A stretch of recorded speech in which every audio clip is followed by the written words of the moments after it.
শুরুতেই চ্যাম্পিয়ন্স লিগের খবর। গেল আসরের ফাইনালের পুনরাবৃত্তি হচ্ছে এবার কোয়ার্টার ফাইনালের প্রথম লেগের বিগ ম্যাচে বর্তমান চ্যাম্পিয়ন বায়ার্ন মিউনিখের মুখোমুখি হবে পিএসজি। নিজেদের মাঠে প্রতিপক্ষকে সমীহ করে জয়ের প্রত্যয় হ্যান্সি ফ্লিক শিষ্যদের। অন্যদিকে ইতিবাচক ফুটবল খেলতে চায় প্যারিস সেন্ট জার্মেই। মিউনিখের অ্যালিয়াঞ্জ অ্যারেনায় ম্যাচটি শুরু হবে বাংলাদেশ সময় রাত 1টায়। গেল বছর চ্যাম্পিয়ন্স লিগের শিরোপা জিতেছিল বায়ার্ন মিউনিখ। লিসবনের শ্বাসরুদ্ধকর ফাইনালে পিএসজিকে 1-0 গোলে হারিয়েছিল বাভারিয়ানরা। সেই সুখস্মৃতি নিয়ে এবারের আসরেও অপ্রতিরোধ্য বায়ার্ন। কোয়ার্টার ফাইনালের প্রথম লেগে প্যারিস সেন্ট জার্মেইর মুখোমুখি হচ্ছে জার্মান লিগ চ্যাম্পিয়নরা। সবশেষ 5 ম্যাচে শতভাগ জয়ে আত্মবিশ্বাসের তুঙ্গে বাভারিয়ানরা। চ্যাম্পিয়ন্স লিগের সেমিফাইনালের পথে এক ধাপ এগিয়ে যেতে এবার পিএসজির বিপক্ষে জয় ছাড়া ভিন্ন কিছু ভাবছে না হ্যান্সি ফ্লিকের শিষ্যরা। পরিসংখ্যান বলছে দু দলের 6 বারের মুখোমুখি লড়াইয়ে বায়ার্ন মিউনিখের 4 জয়ের বিপরীতে পিএসজির জয় 2টি। তারপরও সবশেষ দেখায় জয়টা অনুপ্রেরণা যোগাচ্ছে বায়ার্ন শিবিরকে। যদিও ইনজুরির কারণে রবার্ট লেভানডস্কি, টলিসো ও ডগলাস কস্তার সার্ভিস মিস করবে বায়ার্ন। আর করোনায় আক্রান্ত হওয়ায় আইসোলেশনে আছেন গ্যানাব্রি। তবে আক্রমণ ভাগে লিরয় সানে, মুলার, কোম্যান, চুপোমোটিং এর উপর ভরসা রেখেছেন হ্যান্সি ফ্লিক। পিএসজির রক্ষক ও গোলকিপারের পারফরম্যান্স চোখে পড়ার মতো। তাদের বিশ্বমানের বেশ কয়েকজন ফুটবলার রয়েছে। প্রতিপক্ষকে সমীহ করছি, পরিকল্পনা মাফিক খেলতে পারলে ইতিবাচক ফল আসবে। অন্যদিকে গেলবারের ফাইনালের আক্ষেপ ভুলে এবার প্রতিশোধ নিতে শতভাগ পিএসজি। ফরাসি লিগ ওয়ানে 31 ম্যাচে 63 পয়েন্ট নিয়ে টেবিলের 2-এ প্যারিসিয়ানরা। সবশেষ ম্যাচে লিলের কাছে হেরে ব্যাকফুটে পচেত্তিনোর দল। তারপরও বায়ার্ন মিউনিখের বিপক্ষে জয়ের প্রত্যয় ফরাসি লিগ চ্যাম্পিয়নদের। ইনজুরির কারণে খেলতে পারছেন না ড্যানিলো পেরেইরা কুরজাওয়া। সেই সাথে নিষেধাজ্ঞার কারণে মাঠের বাইরে থাকছেন লিয়ান্দ্রো। তারপরও ডি মারিয়া, নেইমার, কিনদের নিয়ে ছক কষেছেন কোচ পচেত্তিনো। বায়ার্ন মিউনিখ ছন্দে রয়েছে। ম্যাচটি আমাদের জন্য বেশ চ্যালেঞ্জিং হবে। আশা করছি ফুটবলাররা তাদের সেরাটা দিয়ে জয় নিয়ে মাঠ ছাড়বে। পরিসংখ্যান কিংবা অতীত ইতিহাসের দিকে না তাকিয়ে মাঠের লড়াইয়ে এগিয়ে থাকতে চায় দু দলের ফুটবলাররা। দীপু, সময় সংবাদ। বছর ঘুরে চ্যাম্পিয়ন্স লিগে আবারও মুখোমুখি জার্মানি বায়ার্ন মিউনিখ ও ফ্রান্সের পিএসজি। কিন্তু এবারের মিশন কোয়ার্টার ফাইনাল। গত বছর ফাইনালে বায়ার্নের বিপক্ষে হারের প্রতিশোধ নিতে মরিয়া পিএসজি। কে জিতবে, সমর্থকরা কি ভাবছেন, জার্মানি থেকে জানাচ্ছেন বিটু বড়ুয়া।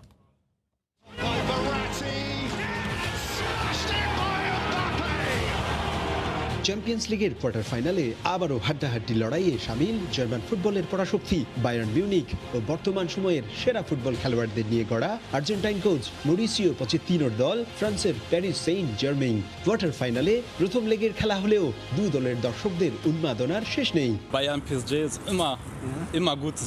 সবকিছু ছাপিয়ে বায়ার্ন এবং পিএসজির খেলাটি হবে অনন্য, অসাধারণ। যদিও করোনার কারণে কোনো বার কিংবা পাবে গিয়ে দেখতে পারবো না, তবুও এই জমজমাট লড়াইটা মিস করব না।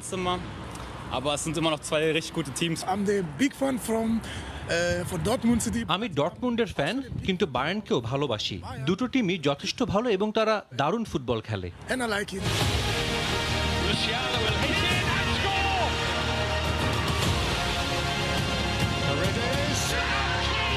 এদিকে ইনজুরির কারণে দল থেকে ছিটকে গেছেন বিশ্বের সেরা ফুটবলার বায়ার্নের goal machine Robert Lewandowski, Tolisso এবং সবশেষ করোনা পজিটিভ হওয়া সার্জ গ্যানাব্রিও। বিপরীতে নেইমার, ডি মারিয়া, নাভাস ও এমবাপেকে নিয়ে পুরোপুরি পূর্ণ শক্তির দল মাঠে নামাবে পিএসজি। কিন্তু প্রথম লেগের খেলাটি যে হবে মিউনিখের এলিয়ান্স অ্যারিনাতে, কি ভাবছেন দর্শকরা? আমি মনে করি আজ পিএসজির দিন, কারণ লেভানডস্কি সহ বায়ার্নের সেরা খেলোয়াড়দের প্রায় সবাই ইনজুরিতে আক্রান্ত। এমবাপ্পে দারুণ একজন খেলোয়াড়, যে কোনো সময় খেলার মোড় ঘুরিয়ে দিতে পারে। Which team will be going to win today? Bayern München, for sure. Why? Because it's German and I don't like PSG. And you, ma'am? Any? Me too. Bayern is strong. এবারও দর্শকবিহীন মাঠে কোন দল জিতবে টিভি পর্দায় তা দেখার অপেক্ষায় অগণিত দর্শক সমর্থকেরা। বায়ার্ন মিউনিখ কিংবা পিএসজি, যে দলই জিতুক, করোনার এই মহামারীর মধ্যেও যে ফুটবলের জয়যাত্রা অব্যাহত রয়েছে, এইবার কম কিসে। জার্মানির বার্লিন থেকে বিটু বড়ুয়া, সময় সংবাদ। সহকর্মী বিটু বড়ুয়া এই মুহূর্তে আছেন জার্মানিতে, সরাসরি চলে যাব তার কাছে। বিটু। রিচার্ড, আপনাকে অসংখ্য ধন্যবাদ। সেই সাথে আমন্ত্রণ জানাচ্ছি অল্প কিছুক্ষণের মধ্যেই রিচার্ড আপনি কিন্তু উপহার পাবেন চমৎকার একটি ম্যাচের, যে ম্যাচটি হবে আসলে হাড্ডাহাড্ডি লড়াইয়ের একটি ব্যাপার। এবং সবচেয়ে বড় ব্যাপার হচ্ছে এই যে প্রতিশোধের একটি ব্যাপার, সেই প্রতিশোধের ব্যাপারটি কিন্তু আমরা কিছুক্ষণের মধ্যে দেখতে পাবো। অর্থাৎ বাংলাদেশ সময় একটাই কিন্তু জার্মানির মিউনিকে যে অ্যালিয়েন্স এরিনা, সেখানে কিন্তু দুদল মুখোমুখি হচ্ছে। পিএসজি এই মুহূর্তের সবচেয়ে সেরা দল, সেটা আপনি জানেন রিচার্ড, এবং সেই সাথে ছাড় দিয়ে কথা বলবে না জার্মানির ঐতিহ্যবাহী এবং সবচেয়ে বড় পরাশক্তির দল বায়ার্ন মিউনিক। বায়ার্ন মিউনিকের এই মুহূর্তে ছোটখাটো একটি ব্যাপার আছে, সেটি হচ্ছে এই মুহূর্তে সবচেয়ে সেরা খেলোয়াড়, অর্থাৎ বিশ্ব ফুটবলের সেরা খেলোয়াড়, যিনি ফিফার সর্বশেষ যিনি জিতেছেন, সেই লেভানডস্কি কিন্তু হাঁটুতে কিছুটা আঘাত পেয়েছেন, সে কারণে তিনি খেলতে পারছেন না। কিছুটা ট্রেনিং তিনি করছেন এখনো, কিন্তু তারপরেও এই খেলায় যে তিনি নামবেন না সেটি কিছুটা হলেও নিশ্চিত আমরা হয়েছি। সেই সাথে হঠাৎ করে আসলে মরার উপর খাড়ার ঘা হয়ে এলো জার্মান জাতীয় দলের যে গোল মেশিন সের্জ গেনাব্রি, তিনিও কিন্তু হঠাৎ করে গলা ব্যথা ছিল তার, এবং গতকাল যখন টেস্ট করা হলো সেখানে দেখা গেল যে তিনি আসলে করোনা পজিটিভ। একই সাথে কিন্তু টলিসোর অবস্থাও কিন্তু খুব খারাপ, এবং আপনি জানেন যে ডগলাস কস্টা, তিনিও কিন্তু আসলে দীর্ঘদিন ধরে ইনজুরিতে আছেন, কিন্তু তারপরেও কিন্তু ছেড়ে কথা বলবে না বায়ার্ন মিউনিক। আপনি জানেন রিচার্ড, আপনার মাধ্যমে জানাতে চাই আসলে সেখানে কিন্তু বায়ার্ন মিউনিক মানেই হচ্ছে জার্মান জাতীয় দলের অর্ধেক মানুষ, অর্ধেক খেলোয়াড় কিন্তু সেখানে খেলছে। মিউলার, কোমান, তারা কিন্তু কোনো অংশেই কম নয়। মাঠে কিন্তু লিওন গোরেৎসকা, তিনি কিন্তু অসাধারণ খেলছেন, এবং একই সাথে কিন্তু দুর্দান্ত পারফর্ম করছেন জোশুয়া কিমিশ, তিনিও কিন্তু ছেড়ে কথা বলছেন না। সামনের দিনগুলোতে কিন্তু তাকে জার্মানির জাতীয় দলের কোচ হিসেবে কিন্তু দেখার একটি লক্ষণ কিন্তু আমরা দেখতে পাচ্ছি, কারণ তার মধ্যে সেই পার্সোনালিটি কিংবা ব্যক্তিত্ব আমরা ইতিমধ্যে দেখতে পেয়েছি। কিন্তু একই সাথে আপনাকে বলতে পারি যে লেরয় সানি, তিনি কিন্তু ম্যানচেস্টার সিটিতে দীর্ঘদিন ধরে খেলেছেন পেপ গার্দিওলার সঙ্গেই, এবং তার কাছ থেকে যে অভিজ্ঞতা তিনি সঞ্চয় করেছেন, সেই অভিজ্ঞতা কিন্তু আপাতত আমরা দেখতে পাচ্ছি আসলে মরিসিও পোচেত্তিনোর এই মুহূর্তের সময়ের সেরা দল পিএসজি কে কিন্তু রুখে দেওয়ার জন্য যথেষ্ট বলে মনে করছেন অনেকেই। কিন্তু তারপরেও যে এই যে বড় বড় খেলোয়াড়রা কিন্তু বায়ার্ন মিউনিকের যে নেই, সেই অভাবটা কিন্তু আমরা দেখতে পাবো কিনা সেটা কিন্তু সময় বলে দিবে, এবং সেটা কিছুক্ষণের মধ্যে আমরা দেখতে পাবো। কিন্তু এদিক থেকে আপনাকে বলতে হয় কেইলর নাভাস দুর্দান্ত একজন গোলরক্ষক, তিনি কিন্তু অনেকগুলো চ্যাম্পিয়ন্স লিগ জিতেছেন, ফাইনাল জিতেছেন, সেক্ষেত্রে গোলরক্ষক হিসেবে কিন্তু মানুয়েল নয়ের মাঝামাঝি কোথাও তিনি অবস্থান করছেন না, বরং একেবারে কাঁধে কাঁধ রেখেই কিন্তু একটি বড় সড় যুদ্ধ কিন্তু চালানোর পরিকল্পনা আমরা শুনতে পেয়েছি। এরই মধ্যে এমবাপে, আপনি জানেন যে কোনো সময় ম্যাচের মোড় কিন্তু তিনি ঘুরিয়ে দিতে পারেন।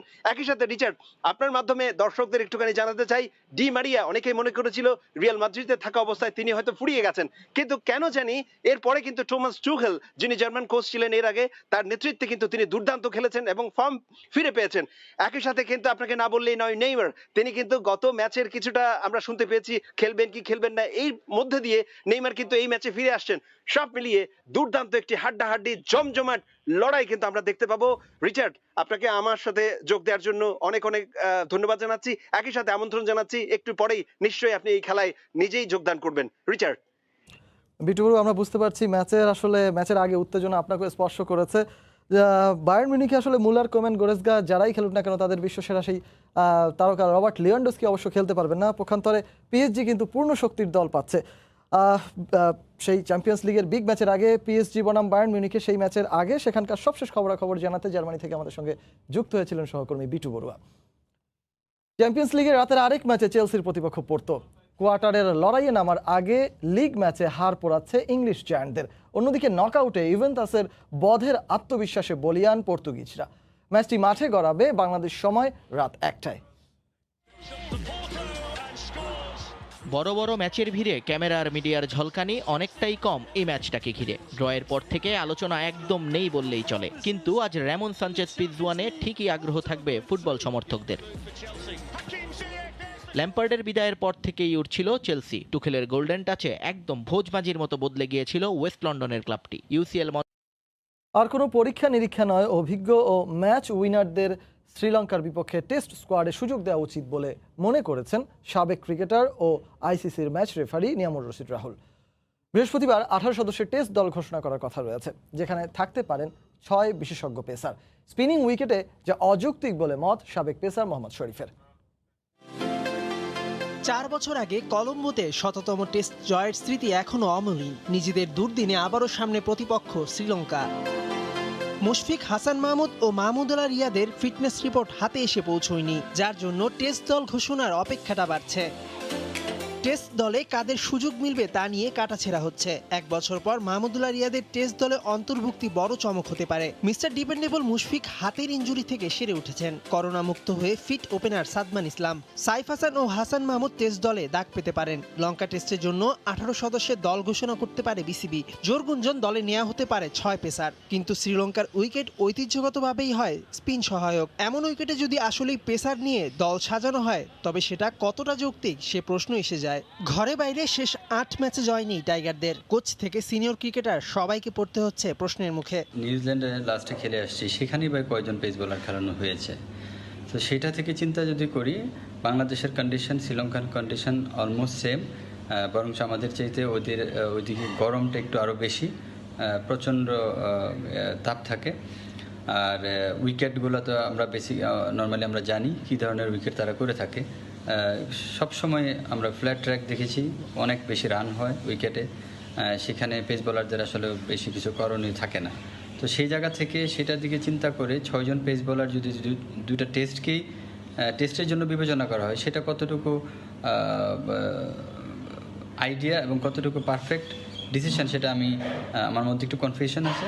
দল নিয়ে আর কোনো পরীক্ষা নয়, অভিজ্ঞ ও ম্যাচ উইনারদেরই লঙ্কানদের বিপক্ষে টেস্ট স্কোয়াডে রাখা উচিত বলে মনে করেন টাইগারদের সাবেক এই ক্রিকেটার। সবথেকে বেস্ট পসিবল টিম আমাদেরকে এখানে নিয়ে যাওয়া উচিত, এবং যারা এক্সপিরিয়েন্স, যাদের ব্যাটে এর আগে অনেকের ব্যাট এখানে হেসেছে, তাদেরকে এখানে নিয়ে যাওয়া উচিত। এবং আমার কাছে মনে হয় যে সব থেকে ইম্পর্টেন্ট যে জিনিসটা সেটা হচ্ছে দলগত পারফরমেন্সটা আমাদের এখানে খুবই দরকার। তো আই হোপ যে সিলেক্টররা মাথায় রেখে হয়তো একটা ভালো দল শ্রীলঙ্কাকে পাঠাবে। দল ঘোষণার পরেই তালিকায় থাকা ক্রিকেটারদের করোনা টেস্ট করানো হবে বলে জানা গেছে। 12 এপ্রিল শ্রীলঙ্কার উদ্দেশ্যে দেশ ছাড়বে টিম টাইগার্স। মেহেদী নাইম, সময় সংবাদ, ঢাকা। কলকাতা নাইট রাইডার্সের শেষ অনুশীলন ম্যাচে নিজের ঝলক দেখালেন সাকিব আল হাসান। বল হাতে 2 উইকেট নেয়ার পর ব্যাট হাতেও রান পেয়েছেন সাকিব। আইপিএল শুরুর আগে নিজেদের মধ্যে 3টি অনুশীলন ম্যাচ খেললো কেকেআর। কোয়ারেন্টিনে থাকায় প্রথম ম্যাচে ছিলেন না সাকিব। দ্বিতীয় ম্যাচে থাকলেও মনে রাখার মতো কোনো পারফরমেন্স করতে পারেননি বিশ্বসেরা ওয়ানডে অলরাউন্ডার। তবে তৃতীয় ম্যাচে এসে নিজের মুনশিয়ানা দেখালেন সাকিব।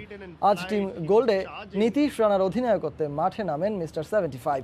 বল হাতে প্রথম ওভারে এসে সুবিধা করতে পারেননি তিনি, তবে দ্বিতীয় ওভারেই টিম সেইফার্টকে ফিরিয়ে শুরু করেন তাণ্ডব।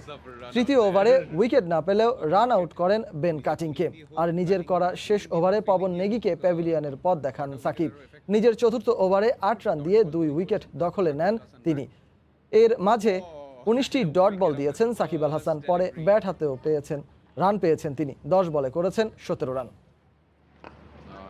Close to his body, taps it back to the bowler. Kolkata বাংলার কোনো অন্য প্রান্ত থেকে বা বাংলাদেশ থেকে জয়েন করছেন, আপনার নিশ্চয়ই। দীর্ঘমেয়াদী স্পন্সর পেল বাংলাদেশ ক্রিকেট বোর্ড। 2.5 বছরের জন্য বাংলাদেশ দলের টিম স্পন্সর হয়েছে দেশের অন্যতম শীর্ষ ecommerce market space Daraz. 7 April শুরু হয়ে এই চুক্তির মেয়াদ 2023 সালের 30 নভেম্বর পর্যন্ত। 2019 বিশ্বকাপের পর থেকে স্থায়ী কোনো স্পন্সর নেই বাংলাদেশ ক্রিকেট দলের। করোনার কারণে খণ্ডকালীন স্পন্সর পেলেও দীর্ঘমেয়াদী স্পন্সর খুঁজছিল বিসিবি। সে লক্ষ্যে দীর্ঘমেয়াদী স্পন্সর পেতে গত মার্চে দরপত্র আহ্বান করেছিল বাংলাদেশ ক্রিকেট বোর্ড। 1 এপ্রিল দরপত্র জমা দেওয়ার শেষ দিন ছিল। তাতে যথেষ্ট সাড়া পায় বিসিবি। বুধবার এক বিবৃতিতে দারাজের সঙ্গে চুক্তির বিষয়টি জানিয়েছে ক্রিকেট বোর্ড। স্পন্সরশিপের আওতায় থাকবে জাতীয় পুরুষ ও নারী দল, জাতীয় এ দল, পুরুষ নারী দল ও অনূর্ধ্ব 19 পুরুষ নারী দল। পাশাপাশি দারাজের সহযোগী প্রতিষ্ঠান অনলাইন ফুড ডেলিভারি সার্ভিস হাংরিং নাকি মেয়েদের কিট স্পন্সরের সত্ত্ব পেয়েছে। তবে কি পরিমাণ অর্থে এই চুক্তি হয়েছে সেটা বিসিবি কিংবা দারাজ থেকে জানানো হয়নি। উই আর ভেরি এক্সাইটেড এবং আমরা এখান থেকে অনেক পজিটিভ আশা করছি, পজিটিভ কিছু আউটকাম আসবে, both for cricket, both for Daraz এবং বোথ ফর বাংলাদেশ। এবং যেহেতু ক্রিকেট আমাদের রক্তের সাথে মিশে আছে, আমরা ক্রিকেটকে ভালোবাসি, আমরা বাংলাদেশকে ভালোবাসি এবং আমরা দারাজকেও ভালোবাসি। সো এই 3টা জিনিসকে আসলে একত্রিত করার এটা একটা ইউনিক অপরচুনিটি এবং আমরা আসলে এই ইউনিক অপরচুনিটি মিস করতে চাইনি এবং যে কারণে এই লং টার্ম পার্টনারশিপটা করা। দেশের ফুটবলের খবর। সিনিয়র সহ সভাপতির একদিন পর এবার স্বয়ং বাফুফে প্রেসিডেন্ট মুখ খুললেন ফিফার অর্থ ছাড় ইস্যুতে। সালাম মুর্শিদির মতো তিনিও দাবি করলেন কোনো ধরনের নিষেধাজ্ঞাই দেওয়া হয়নি ফুটবলের নিয়ন্ত্রক সংস্থা থেকে, বরং নতুন $1 লাখ প্রাপ্তির খবর জানালেন প্রেসিডেন্ট কাজী সালাউদ্দিন। পাশাপাশি ফেডারেশনের প্রধান অর্থ কর্মকর্তার সঙ্গে সালাম মুর্শিদির বিবাদকেও ঘরের বিষয় বলে এড়িয়ে গেছেন প্রেসিডেন্ট। করানো হয়েছে, বিপদ হতে পারে, দূরপাল্লার শট, এবং যেটা বলছিলাম বিপদ হতে পারে। মাঠে ফলাফল না থাকলেও টেবিলের লড়াইয়ে সব সময় পটু দেশের ফুটবল কর্তারা। এই কমিটির আগের টার্মগুলোতেও দেখা গিয়েছে বিষয়টা, এবারও তার ব্যতিক্রম হলো না। সংবাদ মাধ্যমে খবর এলো বেশ কিছু আর্থিক অনিয়মের জেরে ফিফা নাকি অর্থ বরাদ্দ বন্ধ করে দিয়েছে বাংলাদেশ ফুটবল ফেডারেশনের। কিন্তু রাত পোহাতেই সিনিয়র সহসভাপতি এবং আর্থিক কমিটির প্রধান জানালেন তথ্যটা সত্যি নয়। ফিফা বরং সন্তুষ্ট বাফুফের লেনদেনে। এবার সংবাদ মাধ্যমের সামনে আসলেন বাফুফে বস সালাম মুর্শেদি সুরেই জানালেন নিষেধাজ্ঞা আরোপের খবর ভিত্তিহীন। শোনালেন $1 লাখ পাওয়ার গল্প। এটা সত্যি না, বিকজ আজকে আমি ফিফার থেকে ফান্ড পেয়েছি এবং 15 দিন আগে আমি ফিফার থেকে ফান্ড পেয়েছি। সো ফিফা যেটা বলেছে যে ভেরি সিম্পল, যে সবসময় তারা টাকা পাঠাবার আগে এবং পরে কিছু কিছু কোয়ারিজ করে। তবে সমস্যা যে একটা হয়েছিল তা পরিষ্কার কাজী সালাউদ্দিনের কথায়। তাই তো ভবিষ্যতে এমন সমস্যা থেকে বাঁচতে ফিফার কাছে পরামর্শ চেয়েছেন তিনি। আমরা তো ফিফার কমপ্লিট কমপ্লায়েন্সটা মাঝে মাঝে বুঝি না, তো সেই জন্য ফিফা যদি আমাকে কনসালটেন্ট দিয়ে দেয়, ওই কনসালটেন্টকে ওই জিনিসগুলো করে দেবে। এবং আমি ফিফাকে রিকোয়েস্ট করেছি এবং ফিফা আমাকে কনফার্মেশন করেছে এই মাসের মধ্যেই কনসালটেন্ট নিয়োগ দিয়ে দিবে। বাফুফের অর্থ সংক্রান্ত কমিটির প্রধানের সঙ্গে ফেডারেশনের অর্থ কর্মকর্তার দূরত্ব এখন দিবালোকের মতো সত্য। তবে বিষয়টি নিয়ে খুব বেশি চিন্তিত নন প্রেসিডেন্ট, বরং স্বাভাবিক ঘটনা বলে এড়িয়ে গেলেন কাজী সালাউদ্দিন। চেয়ারম্যান ফাইন্যান্স কমিটি সালাম Murshidi is unhappy with CFO. এটা তো হতেই পারে এবং এটা ইন্টারনাল ব্যাপার। তো এটা আমার মনে হয় তারা নিজেরা যদি আলাপ করে সেটেল করতে পারে, then it should be okay. Because কাজ করতে গেলে দুজন দুজনের সাথে মাঝে মাঝে মিসআন্ডারস্ট্যান্ডিং হতে পারে। তো এটা আমি খুব একটা ইম্পর্টেন্ট বলে মনে করছি না। নিয়ন মোহাইমিন, সময় সংবাদ। খেলার সময় আরও থাকছে। গ্যালারিতে বসে ইউরো চ্যাম্পিয়নশিপের খেলা দেখার সুযোগ পাবে দর্শক। 20 এপ্রিল কংগ্রেসের চূড়ান্ত সিদ্ধান্ত ওয়েফার। 60% পর্যন্ত তেল সাশ্রয়ী 3 লেয়ার বিশিষ্ট বিভিন্ন ডিজাইনের টপার ননস্টিক কুকওয়্যার। বঙ্গবন্ধু স্টেডিয়ামের ঝুঁকিপূর্ণ ট্র্যাকের মধ্যেই অনুষ্ঠিত হয়ে গেল বাংলাদেশ গেমসের অ্যাথলেটিক্সের ট্র্যাক অ্যান্ড ফিল্ডের ইভেন্টগুলো। অ্যাথলিটরা চোটে না পড়লেও স্টেডিয়ামের ট্র্যাকের বেহাল দশা নিয়ে হাজারো প্রশ্ন ক্রীড়া সংশ্লিষ্টদের। যদিও এবার টনক নড়েছে জাতীয় ক্রীড়া পরিষদের। শিগগিরই নিয়োগপ্রাপ্ত ঠিকাদাররা আন্তর্জাতিক মানের নতুন ট্র্যাক সংযোজন করার কাজ শুরু করবে, জানিয়েছেন ক্রীড়া পরিষদের সচিব মাসুদ করিম। এ সময় তিনি জানান, স্টেডিয়ামের বিদ্যমান কাঠামো ঠিক রেখেই করা হবে বিভিন্ন স্থাপনার সংস্কার। 2006 সালে প্রায় 10 কোটি টাকা ব্যয় করে বঙ্গবন্ধু জাতীয় স্টেডিয়ামে বসানো হয়েছিল অ্যাথলেটিক্স ট্র্যাক। সময়ের পরিক্রমায় এই ট্র্যাক এখন ব্যবহারের অযোগ্য, যেখানে ট্র্যাক জুড়ে হাজারো ফাটল, কোথাও কোথাও ফুলে ফেঁপে একাকার। এমন ট্র্যাকে খেলাটা অ্যাথলিটদের জন্য মারাত্মক ঝুঁকিপূর্ণ। অথচ এই ট্র্যাকে অনুষ্ঠিত হলো বঙ্গবন্ধু বাংলাদেশ গেমসের অ্যাথলেটিক্সের ট্র্যাক অ্যান্ড ফিল্ডের ইভেন্টগুলো। স্টেডিয়ামের ট্র্যাকের গর্তে ডাবের খোসা। কদিন আগেই এমন একটি ছবি সামাজিক যোগাযোগ মাধ্যমে ভাইরাল হয়। ছবিটি নজরে আসে অ্যাথলেটিক্স ফেডারেশনের কর্তাদেরও। জোড়াতালি দেয়া অনুপযোগী ট্র্যাক পরিবর্তন করে কবে নাগাদ নতুন ট্র্যাক সংযোজন হবে, এমন প্রশ্ন ক্রীড়া সংশ্লিষ্টদের।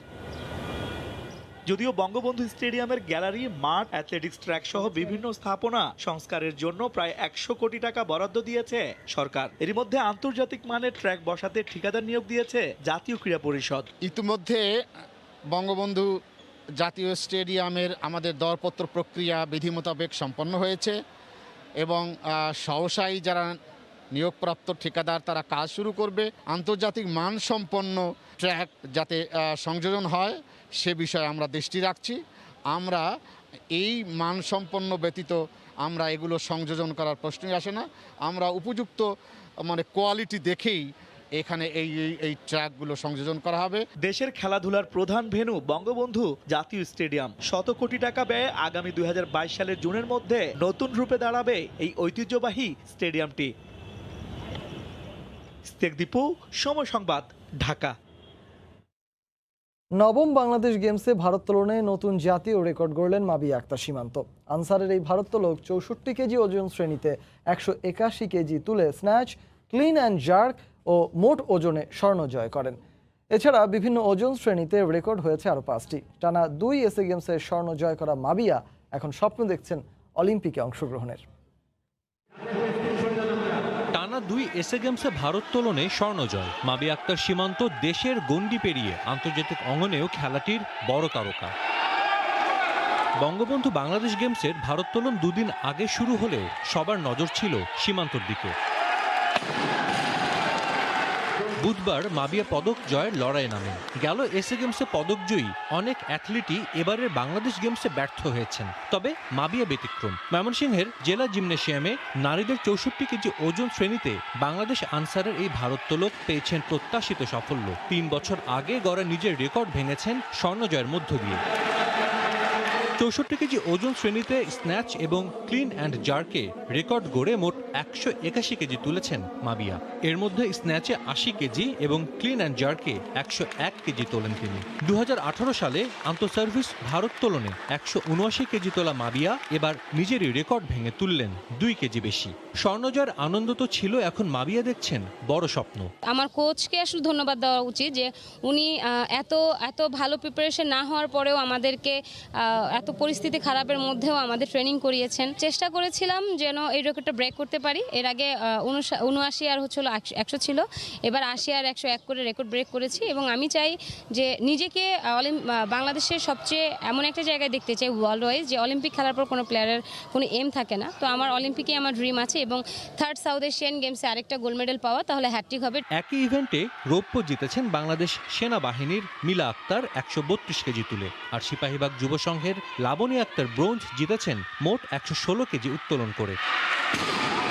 এছাড়াও নারীদের 71 কেজি ওজন বিভাগে স্বর্ণ জয়ের পথে ক্লিন অ্যান্ড জার্কে রেকর্ড গড়েন ফারজানা আক্তার রিয়া। এছাড়া আরেক ইভেন্টের স্ন্যাচে রেকর্ড গড়েছেন মনোরঞ্জন রায়। সাজিদ মুস্তাহিদ, সময় সংবাদ। বঙ্গবন্ধু বাংলাদেশ গেমস ফুটবলের খবর। বাংলাদেশ গেমসের 9ম আসরে স্বর্ণ জিতেছে বাংলাদেশ সেনাবাহিনী। কুমিল্লার ভাষা শহীদ ধীরেন্দ্রনাথ দত্ত স্টেডিয়ামে ফুটবলে স্বর্ণের লড়াইয়ে শেষ হাসি হেসেছে বাংলাদেশ সেনাবাহিনীর সদস্যরা। শ্বাসরুদ্ধকর ফাইনালে সিলেট জেলা দলকে 2-0 গোলে হারিয়েছে সেনাবাহিনী। বিজয়ী দলের হয়ে ইমন ও সঞ্জয় একটি করে গোল করেন। এর আগে তৃতীয় স্থান নির্ধারণী ম্যাচে পিয়াসের দুর্দান্ত হ্যাট্রিকে সাতক্ষীরা জেলা দলকে 8-0 গোলে উড়িয়ে দেয় বিকেএসপি। পিয়াসের 3 গোল ছাড়াও মোরসালিন ও ফয়সালের পা থেকে আসে 2টি করে গোল। এছাড়া আরেকটি গোল করেন তৌহিদুল। বঙ্গবন্ধু আন্তর্জাতিক কাবাডি কাপে চ্যাম্পিয়ন হওয়ায় কপাল খুলতে যাচ্ছে খেলোয়াড়দের। এখন থেকে ফেডারেশন নিয়মিত বেতন দেবে রেইডারদের। শুধু তাই নয়, শিগগিরই ভারতের প্রো কাবাডির মতো ফ্রাঞ্চাইজি ভিত্তিক টুর্নামেন্ট আয়োজন করার ঘোষণা দিলেন ফেডারেশনের কর্মকর্তারা। ইতিহাস রচনা করেছে বাংলা রেইডাররা। বঙ্গবন্ধু আন্তর্জাতিক কাবাডি কাপে পোল্যান্ড, শ্রীলঙ্কা, কেনিয়ার মতো বাঘা বাঘা সব প্রতিপক্ষকে হারিয়ে চ্যাম্পিয়ন হয়েছে বাংলাদেশ। স্বাধীন বাংলাদেশের 50 বছরের ইতিহাসে যা জাতীয় খেলা কাবাডির প্রথম আন্তর্জাতিক শিরোপা। পেশাদারিত্বের খাতিরে একদিন পরই খেলোয়াড়রা নেমে পড়লেন বাংলাদেশ গেমসে নিজ নিজ বাহিনীর হয়ে কোর্টে। তবে চ্যাম্পিয়ন হবার টাটকা স্মৃতি যে তখনও রঙিন ভবিষ্যতের পাথেয়। প্রথমার্ধে পিছিয়ে থেকেও দারুণভাবে ঘুরে দাঁড়িয়ে কেনিয়াকে হারানোটা বিশ্বাস হচ্ছে না তাদের। এতটাই আনন্দিত আমরা সবাই, খেলোয়াড় এবং বাংলাদেশের প্রত্যেকটা মানুষ, মানে ভাষায় প্রকাশ করা যাবে না। দেশের মাটিতে একটা পদক দিতে পারলে অনেক সবাই কাবাডির প্রতি মুখ ঘুরাবে, এজন্য একটু সবাই মন থেকে আন্তরিকভাবে খেলছে। টুর্নামেন্ট সেরা অধিনায়ক তুহিন তরফদার ও ফাইনাল সেরা আরদুজ্জামান ম্যাচ ঘুরিয়ে দেওয়ার টোটকা জানালেন। কোচও জানালেন অধরা শিরোপা জয়ের নেপথ্যের পরিশ্রমের কথা। ফার্স্ট হাফে যখন ডিস্টেন্সটা একটু বেশি হয়েছিল তখন অবশ্যই একটু টেনশনে পড়েছিলাম আমরা, কিন্তু তারপরেও কনফিডেন্স ছিল যে ইনশাল্লাহ আমরা জিততে পারবো। আমাদের প্রথমে খেলাটা স্টার্ট অনেক সুন্দর হয়েছিল।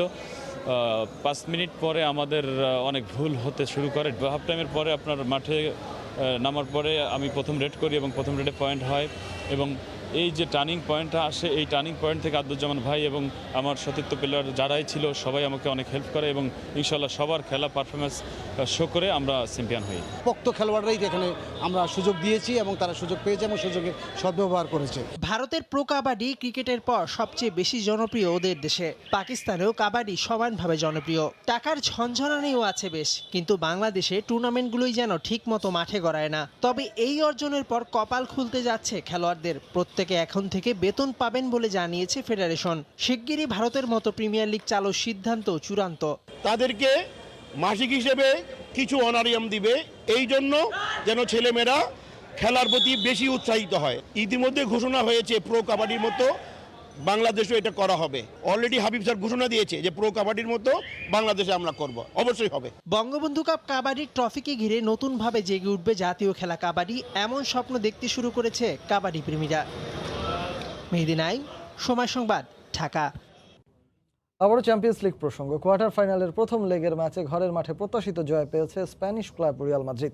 ভিনিসিয়াস জুনিয়রের জোড়া গোলে লিভারপুলকে তারা হারিয়েছে 3-1 গোলের ব্যবধানে।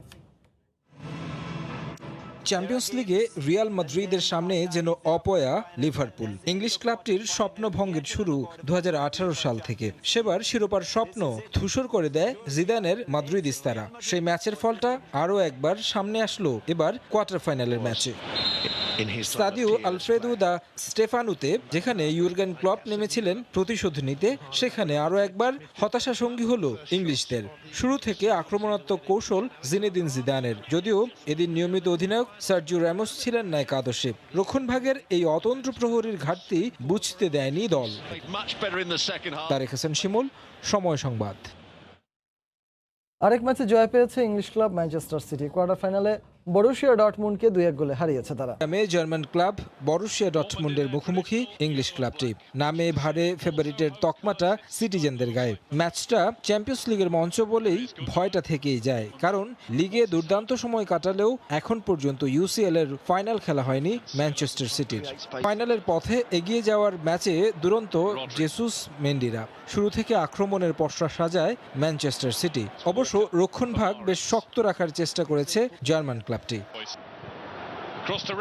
এরপর লম্বা সময় আর গোলের দেখা পায়নি কোনো দল। বিরতি থেকে ফিরেও একই অবস্থা বজায় থাকে ম্যাচে। সময় সংবাদ। ভিনিসিয়াস ম্যাজিক আর দলগত পারফরম্যান্স, এই দুইয়ের সমন্বয়ে লিভারপুলকে হারিয়েছে দল, এমন মন্তব্য করেছেন Real Madrid coach Zinedine Zidane. ঐতিহ্যবাহীরা ফিরেছে চেনা রূপে।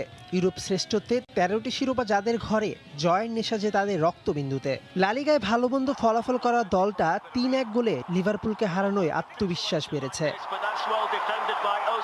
20 বছরে ভিনিসিয়াস একাই কাঁপিয়ে দিয়েছে অলরোডদের। 2 গোল করে ম্যাচ জয়ের নায়ক তিনি। রিয়ালের দলগত খেলার দীর্ঘদিন পর সমর্থকদের চোখ জুড়িয়েছে, তবে মাটিতেই পা রাখছেন রিয়াল বস। ভিনিসিয়াসের অমিত প্রতিভা। প্রথম গোলটি তার একটি উদাহরণ মাত্র। সে পরে আরো একটি গোল করেছে। ওর বয়স কম, সে রিয়ালকে দীর্ঘদিন সার্ভিস দিতে পারবে। ফুটবলাররা এখনো অনেক ক্ষুধার্ত। এই দলটা অনেক দিন একসঙ্গে খেলছে। দ্বিতীয় লেগে লিভারপুলকে হারাতে পারলেই সব পেয়ে গেলাম। বিষয়টি এমন না, ইউসিএল এর ফাইনাল জিতেই আমি শেষ হাসি হাসতে চাই। রিয়ালের মাঠে সুযোগ মিস করা লিভারপুল কোচ নিজেদের দায় মেনে নিলেন। পুরো ম্যাচে স্বাভাবিক খেলা খেলতে পারেনি ইংলিশ জায়ান্টরা। আমরা এই ম্যাচে ভালো খেলিনি, তাই হেরেছি। কেন ভালো খেলতে পারিনি সেটাই আমাদের চিন্তার বিষয়। প্রথমার্ধে আমরা কোনো চাপই তৈরি করতে পারিনি, যেটা ওদের ম্যাচে এগিয়ে যেতে সাহায্য করেছে। আমাদের এখনো একটা ম্যাচ আছে, দ্বিতীয় লেগে সেটা কাজে লাগাতে চেষ্টা করব। এদিকে চ্যাম্পিয়ন্স লিগের আরেক ম্যাচে হাড্ডাহাড্ডি লড়াইয়ে বরুশিয়া ডর্টমুন্ডের বিপক্ষে 2-1 গোলে জিতেছে ম্যানচেস্টার সিটি। তবে ম্যাচে সিটিজেনদের পেনাল্টি নিয়ে বিতর্ক উঠেছে। ডর্টমুন্ডের দাবি পেনাল্টি হয়নি, তবে ভিআরে তা পরিষ্কার। ম্যানচেস্টার সিটি কোচ পেনাল্টিতে নিজেদের অর্জনকে খাটো করতে নারাজ। রেফারি দুর্দান্ত, অন্য কেউ হলে হয়তো ভিআরের সাহায্য নিত, কিন্তু সে তার তীক্ষ্ণ দৃষ্টি দিয়েই তা ধরে ফেলেছে এবং পেনাল্টি দিয়েছে। ছেলেদের কাছে আমি শুধু একটা জয় চেয়েছি, তারা সেটা এনে দিয়েছে। মাঠে রেফারির সিদ্ধান্তই সব। করোনার তীব্রতা বাড়ায় দলের বেশ কজন খেলোয়াড় অসুস্থ থাকায় পরের ম্যাচ নিয়ে চিন্তিত জিদান, ক্লব, গার্দিওলা সবাই। মেহেদী নাইম, সময় সংবাদ। গ্যালারিতে বসে ইউরো চ্যাম্পিয়নশিপের খেলা দেখতে পারবেন দর্শকরা। 20 এপ্রিল কংগ্রেসে এই বিষয়ে চূড়ান্ত সিদ্ধান্ত জানাবে উয়েফা। অ্যামস্টারডামের ইয়োহান ক্রুইফ স্টেডিয়ামে অন্তত 12,000 দর্শক প্রবেশের অনুমতি দেওয়ার কথা ভাবছে the royal Netherlands football association. এক বিবৃতিতে ডাচরা জানিয়েছে, বেশি সংখ্যক দর্শকের উপস্থিতিতেই খেলা পরিচালনার লক্ষ্য রয়েছে, তবে সব নির্ভর করছে সেই সময়ের করোনা পরিস্থিতির উপর। ফুটবল অ্যাসোসিয়েশনকে সমর্থন দিয়েছে দেশটির মন্ত্রিসভা ও অ্যামস্টারডাম সিটি কাউন্সিল। যদিও জুনের শুরুতে নেদারল্যান্ডসে করোনা পরিস্থিতির অবনতির আশঙ্কা করা হচ্ছে, তাই দর্শক সংখ্যা প্রসঙ্গে এখনই সুনির্দিষ্ট কোনো সিদ্ধান্তে পৌঁছাতে পারছে না সরকার। ইউএফা সভাপতি আলেকজান্ডার সেফেরিন বলেছেন, দর্শক শূন্য স্টেডিয়ামে খেলা চালাতে আগ্রহী নয় তারা। স্বাস্থ্যবিধি মেনেই দর্শক নিয়ে পরিকল্পনা করতে আয়োজক শহরগুলোকে নির্দেশনা দিয়েছে ইউরোপীয় ফুটবলের গভর্নিং বডি। এদিকে স্পেনের বিলবাওয়ের স্যান ম্যামেস স্টেডিয়ামের ধারণ ক্ষমতার 25% দর্শক রেখে ম্যাচ পরিচালনার পরিকল্পনা রয়েছে আয়োজকদের। সেই হিসেবে এই ভেন্যুতে 13,000 দর্শক ইউরোর ম্যাচ উপভোগ করতে পারবে। এখানে গ্রুপ পর্বের 3টি ম্যাচ খেলবে রামোস, পিকে, ফাতিরা। শীর্ষ 16-র একটি ম্যাচও হবে সান ম্যামেসে। রাশিয়ার সেন্ট পিটার্সবার্গ ও ইংল্যান্ডের ওয়েম্বলি স্টেডিয়ামে দর্শক সংখ্যা হতে পারে আরও বেশি। ইতালির রোমের অলিম্পিক স্টেডিয়ামে কিছু সংখ্যক দর্শক থাকবে। আসরের উদ্বোধনী ম্যাচ সহ গ্রুপ পর্বের 3 ম্যাচ আর কোয়ার্টার ফাইনাল অনুষ্ঠিত হবে রোমে। তবে পিছিয়ে আছে আয়ারল্যান্ড। ডাবলিনে করোনা পরিস্থিতির আশানুরূপ উন্নতি না হওয়ায় সেখানে ইউরোর ম্যাচগুলোতে দর্শক রাখা নিয়ে দোটানায় ভুগছে আইরিশ সরকার। বিষয়টিকে খুবই চ্যালেঞ্জিং বলে অভিহিত করেছেন প্রধানমন্ত্রী মাইকেল মার্টিন। মাকসুম আলম খান, সময় সংবাদ। তৃতীয় পক্ষের হস্তক্ষেপের অভিযোগে পাকিস্তান ফুটবল ফেডারেশনের সদস্য পদ স্থগিত করেছে ফিফা। 2019 সালে পর্যবেক্ষণ কমিটিকে নিয়োগ দিয়েছিল বিশ্ব ফুটবলের নিয়ন্ত্রক সংস্থা। এই কমিটির প্রধানের দায়িত্বে আছেন হারুন মালিক। চলতি মাসের শুরুতে ঘোষণা, সে শিগগিরই নির্বাচনের রোডম্যাপ দেবেন তিনি। তবে ফিফার আদেশে নির্বাচন নিয়ে ঘোর আপত্তি জানায় পিএফএফ।